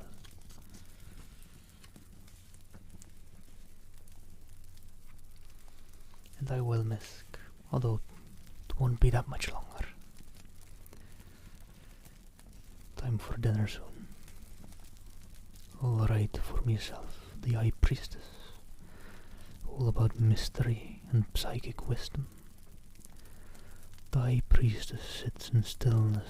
From there she's able to access realms others pass by without noticing. The vast world of intuition, dreams and mystery. She uses silence and non-action to harness this power. Sometimes this card appears to remind you to listen more closely to the voice within.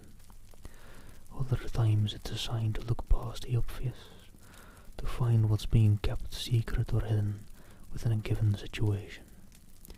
Acknowledge the shadows. Right. I remember it now again from yesterday.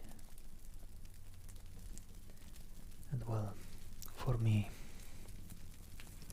it could quite be trying to advise me to listen to myself, listening to answers from within, and sleep good long nights, which I've not been doing, but I'm pretty sure my body is telling me to do. Or to look past the obvious, but I don't know. Looking past the obvious is a weird one for me, since I don't even know there's an obvious usually. So, what if you don't know there's the obvious? What is there past the obvious?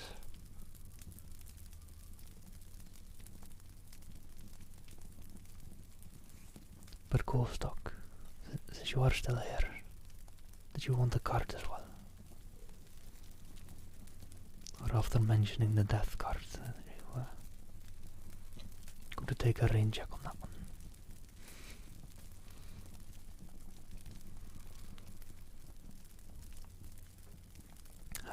Alright, thought so. Thought you might have. Would you want a random one or a specific number from like the bottom or the top? After I give the cards another bad and horrible shuffle.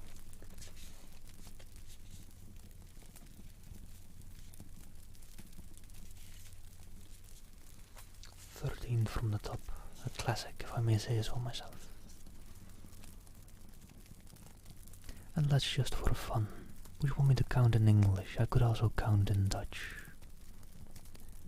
I was going to follow it up. I could try counting in French, but no, I couldn't. I can get to 3 in French, I think. 1, 2, 3. I'll just do English then. 1, 2, 3, 4, 5, 6, 7, 8, 9, 10, 11, 12, and the 13th, the Son of Swords. Yeah, there you go. The Son of Swords. Looks very neat and interesting. Reminds me of Harry Potter, actually. If you know that's the first or second movie. I think it may be the first. No, second. The one where they fight the basilisk. Alright, Alexia. Thank you for popping on by. See you again tomorrow. I'll be on around the same time. Strict schedule with work, so kind of figured. And yeah, I'll get some of that sleep, don't you worry.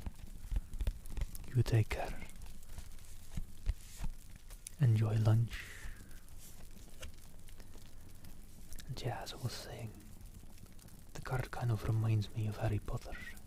The one wherein he fights the basilisk. I think that's the second one. Where Hedwig...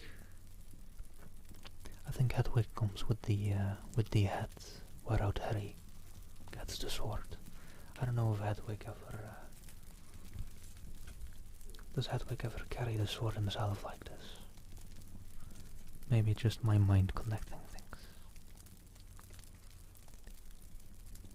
But it's quite reminding me of Hedwig and the sword of Gryffindor. Let me see though. The Son of Swords.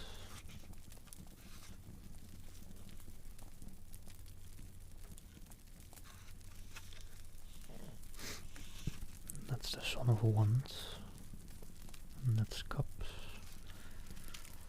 Alright, we're close. The Father of Swords. The Mother of Swords.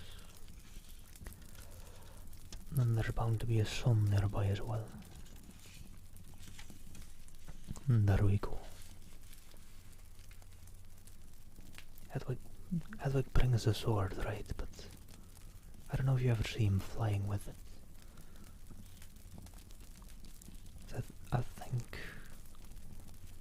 Or maybe it is later where he does fly with the sword. It's been way too long since I've seen Harry Potter movies. But yeah, I don't know. No, I think it was Hedwig, but maybe not with the sword in his own claws.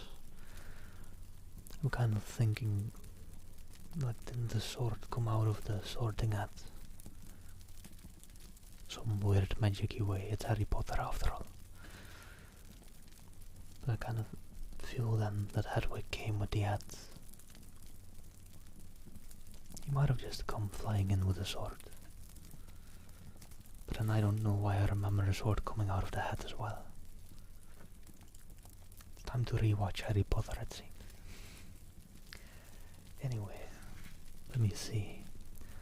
The Son of Swords. Forceful and determined. A dynamic creature, the Son of Swords is a man of action, not of grace. He pushes forward towards his goal with urgency and determination. To top it off, he is very well educated, making him a force to be reckoned with. Usually he is seeking approval from the patient and just father of swords, who cast quite a shadow onto his son. Working with a stimulating and exhausting young man can prove to be a challenge. It's an interesting card description. It doesn't really give what kind of instance the card would appear or what the card really stands for in your case, but I guess maybe it's trying to tell you to be forceful and determined with something.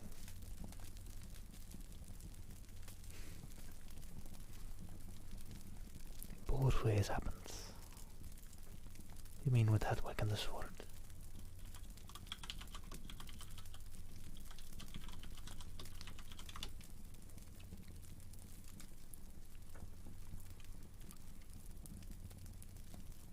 Yeah.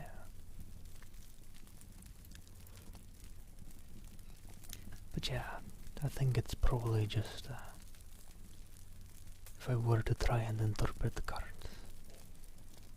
If you're stuck with any problems or faced with everything, it's probably just giving the advice to be determined and push through it, forcefully take it head on. That may not always be solid advice, but if you were to interpret the card, that is probably about what it's trying to say. Now let me see what cards you dodged. The 3 of Wands, the 3 of Cups. Oh.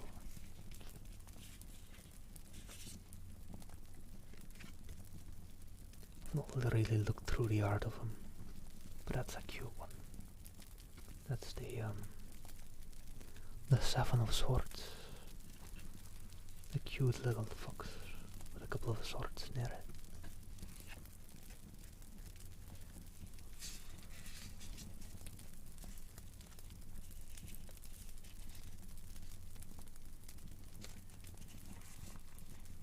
I was about to say, it seems the swords might all have cute art, since here the 8 of Swords has a nice cute little butterfly hanging off the swords. You are close to a fox. But then I turned over another one, and that's the 9 of Swords. Fewer discretion advised, maybe even.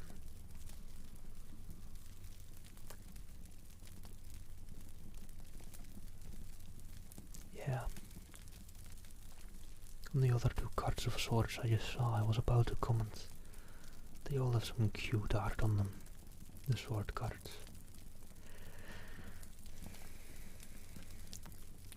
Oh, don't get me wrong, I like it as well, but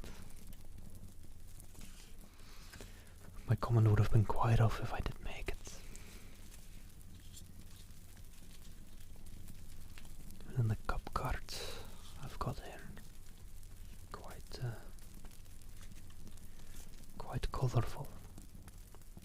this one, I don't know what these are called, but the Daughter of Cups. Light's a bit too bright, I can get it. There we go. I think that's good. I've not quite gone through the art on these before. I quite love them. Oh, and the Son of Cups. I think these are either geese or ducks. Or the goose or a swan. I think the Son of Cups, that definitely looks like a goose, does it? I'm not good at foul play. You think that's a swan? I wouldn't in the slightest know.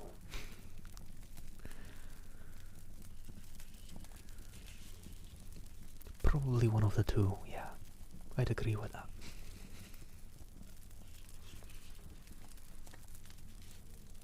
Let me just have a little look through the art. So those were the other cards you were close to.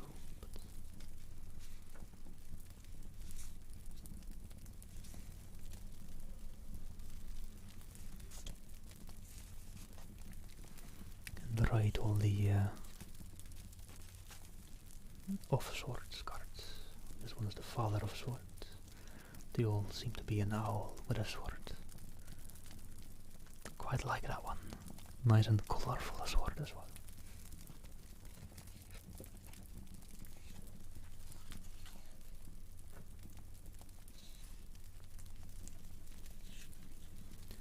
And I think since all those other ones are, or at least the Son of Swords and the Father of Swords and such, since they all are owls. Oh, well, those sketch, and big thanks to Selekshaden for recommending me.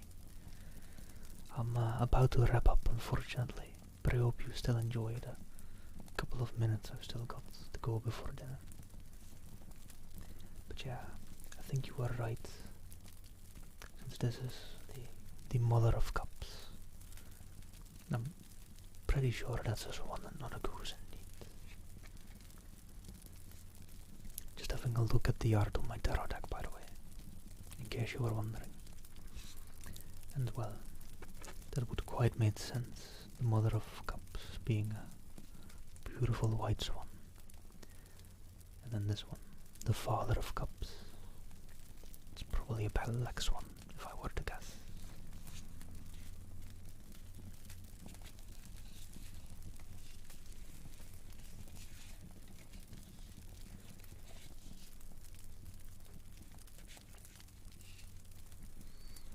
Yeah, I should probably do some more things with these tarot cards. So just looking through this art. It's a nice set. Yes, my dad's currently cooking dinner in the kitchen, probably downstairs. So he might barge in soon. I'll have to mute if I hear him coming up the stairs. But if you want, I can do a quick single card reading for you. I'm not in any way a psychic or a good card reader or anything like that. I'll try and interpret it and try to ask the guidebook or just read the guidebook description and interpret that a little bit.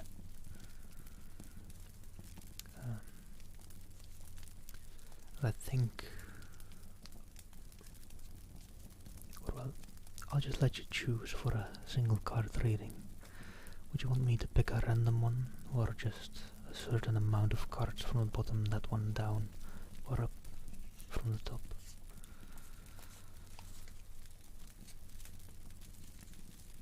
I'll just give the deck another bit of a shuffle then.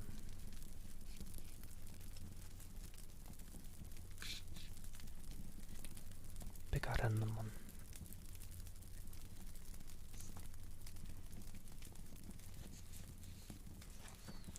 I'm terrible at shuffling, by the way, so if you think that the card handling sound I'm kind of hearing a little bit muffled, that sounds kind of awkward. Yeah, it kind of is. But alright. I'm not cheating at my OBS and being this fan of cards, I'm gonna kind of glance over, but I didn't see one in it. Let me just pick a random one out of the middle, or middle-ish, a bit to the left.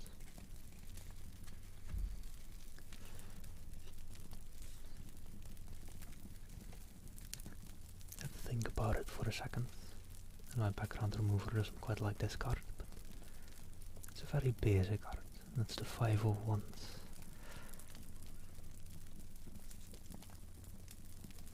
I don't know them too well out of my head.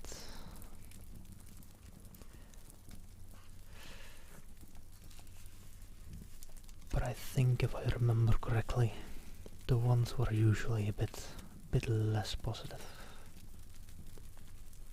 Or at least more impactful.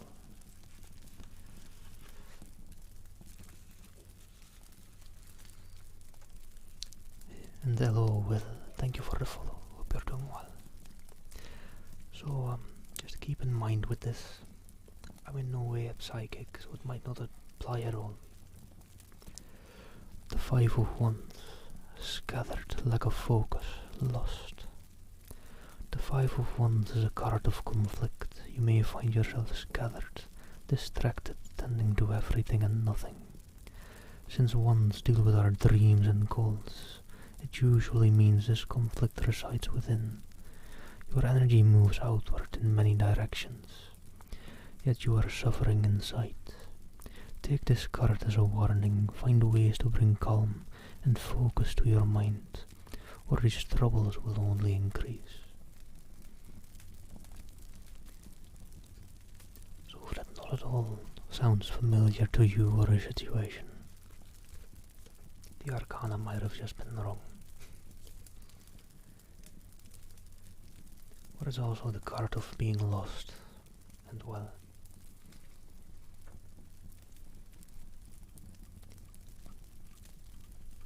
maybe the Arcana do have a point, but let me go back to their advice. They did give a bit of advice to try and resolve it.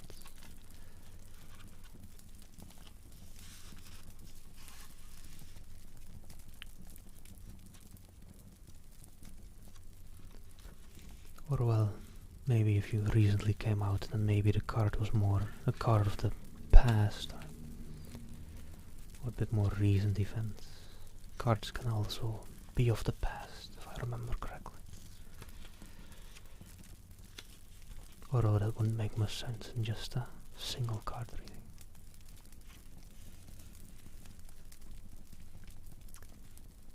For a new name, well, let's see what advice was again. Find ways to bring calm and focus to your mind, or these troubles will only increase. Well, actually, if you're listening to ASMR, you're kind of in the right direction already. Alright, well, good luck with figuring out a new name. And find ways of peace and calm, according to the Arcana. That should help. And don't you worry. And thank you, Just Vitality, and KD for the follows as well. And Sketch, thank you for the follow. And I'd best be signing off. Dinner soon, probably. So I'll look for someone to rate you all on over to.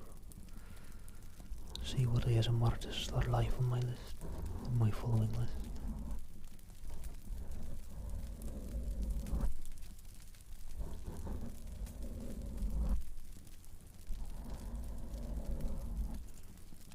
I say as I just stare off into other things. Let me open my following list.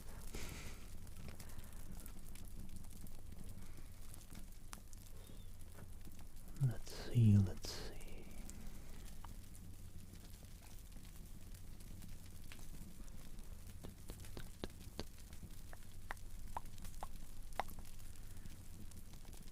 Well, it's not quite ASMR, but I love him as well.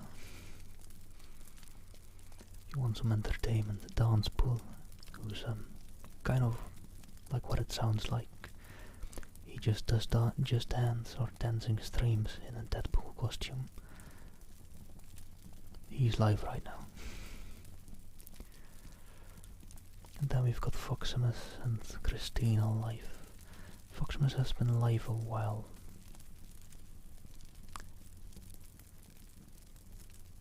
But I don't know how long she's aiming to stream today.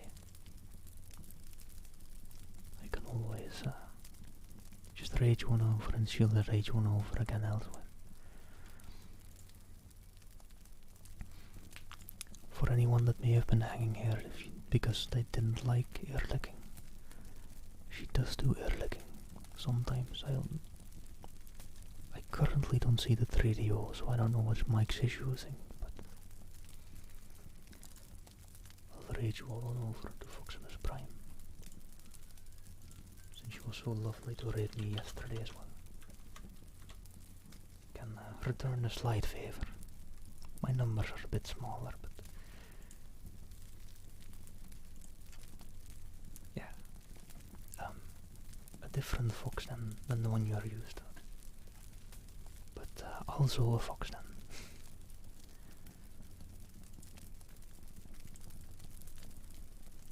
And thank you all for having been here. Hope you're all nice and cool and relaxing through your work week. If you're dreading your work or whatever, or the likes, just you remember it's Thursday already. The weekend's coming upon us, and soon we'll have those 2 sweet days off. And apart from that, thank you for having been here. Thank you for tuning in. Hope you enjoy it on over by Foximus Prime's place as well.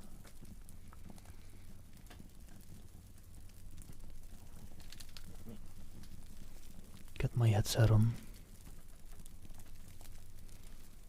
just so I can hear her as well.